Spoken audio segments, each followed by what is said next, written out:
जयशंकर की अमेरिका में हुई एक फोन कॉल ने दुनिया में हड़कंप मचा दिया। जी हां, दिल्ली से वॉशिंगटन तक डिप्लोमेटिक लाइन अचानक सक्रिय हो गई है। जाहिर है, प्रधानमंत्री नरेंद्र मोदी और विदेश मंत्री डॉक्टर एस जयशंकर सिर्फ दो नाम नहीं है, बल्कि ये आज की वैश्विक राजनीति के सबसे मजबूत जोड़ियों में से एक है और इसलिए अमेरिका इनकी चर्चा करता है। अमेरिका इस जोड़ी को देखकर हैरान है, क्योंकि ये जोड़ी न बयानबाजी करती है न शोर मचाती है। ये जोड़ी सीधे खेल पलट देती है और उसी का नतीजा है कि विदेश मंत्री डॉक्टर एस जयशंकर की बात अमेरिका के विदेश मंत्री मार्को रूबियो से हुई है।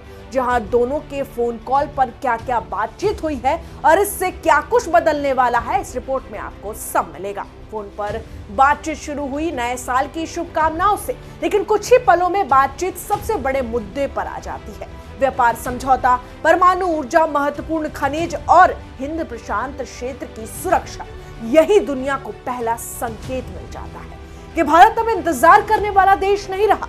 पिछले कई महीनों से भारत अमेरिका व्यापार समझौता अटका हुआ था। कुछ न कुछ नई बातें आ रही थी। आयात शुल्क, बाजार तक पहुंच और आपूर्ति श्रृंखला पर तनातनी थी। लेकिन इस फोन कॉल में जयशंकर साफ शब्दों में संदेश देते हैं कि भारत अब रुकने के मूड में नहीं है और अमेरिका को अब जवाब देना पड़ रहा है। अब यहाँ आप पूरा मामला 5 पॉइंट में समझिए। इस एक फोन कॉल में आखिर क्या कुछ हुआ है। पहला है नए साल की पहली बड़ी डिप्लोमेटिक बातचीत और बदला हुआ टोन। जयशंकर और रूबियो की बातचीत 2026 की पहली हाई लेवल डिप्लोमेटिक एंगेजमेंट मानी जा रही है। दोनों नेताओं ने एक दूसरे को नए साल की शुभकामनाएं दी, लेकिन बातचीत जल्द ही रणनीतिक और आर्थिक मुद्दों तक पहुंच गई। जयशंकर की इस बातचीत में अपने आप संदेश मिला कि रिश्ते अब केवल फ्रेंडली नहीं होगी, बल्कि फंक्शनल और रिजल्ट ओरिएंटेड होने जा रहे हैं। मतलब सिर्फ बातचीत नहीं होगी, उससे परिणाम भी निकलने चाहिए। अमेरिकी राजदूत सर्जियो गोर ने यहाँ एक्स पर पोस्ट कर कहा था कि भारत और अमेरिका रियल फ्रेंड्स हैं। असहमति हो सकती है, लेकिन बातचीत नहीं रुकेगी। अगले महीने मंत्री स्तरीय बैठक का संकेत भी इसी बदले हुए टोन को दिखाता है, जहां आज अमेरिका भारत के आगे झुकता नजर आ रहा है। दूसरा है, अमेरिका ने शांति बिल पर खुलकर तारीफ की है और न्यूक्लियर गेम चेंजर साबित हुआ है। रूबियो ने भारत के शांति बिल की खुलकर तारीफ की। ये बिल दिसंबर 2025 में संसद से पास हुआ था और इसे भारत के सिविल न्यूक्लियर सेक्टर में ऐतिहासिक सुधार माना जा रहा है।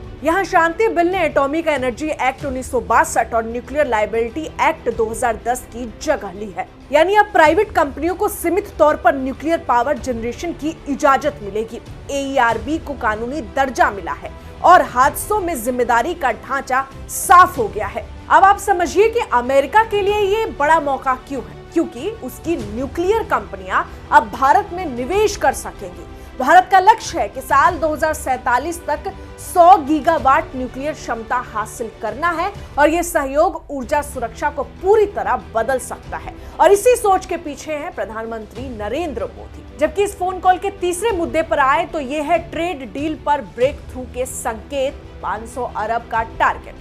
जयशंकर ने ट्रेड डील को तेज करने पर जोर दिया और डील को तेज करने पर जोर देते हुए उन्होंने रूबियो से साफ कहा कि बातचीत आगे बढ़ेगी। दोनों देशों का लक्ष्य 2030 तक 500 अरब डॉलर का द्विपक्षीय व्यापार है, जबकि अभी ये करीब 131 अरब डॉलर है। भारत का लगभग 18% एक्सपोर्ट अमेरिका चाहता है। दिसंबर 2025 में ट्रेड टॉक्स का ये अहम राउंड खत्म हुआ था, लेकिन हाई इंपोर्ट ड्यूटी और मार्केट एक्सेस जैसे मुद्दे अटके हुए थे। इस फोन कॉल के बाद ये साफ हुआ कि दोनों पक्ष समझौते को ठंडे बस्ते में नहीं डालना चाहते हैं। दोनों इस पर बातचीत करेंगे, जिससे रिजल्ट निकले, परिणाम निकले और भारत अमेरिका साथ मिलकर आगे बढ़े।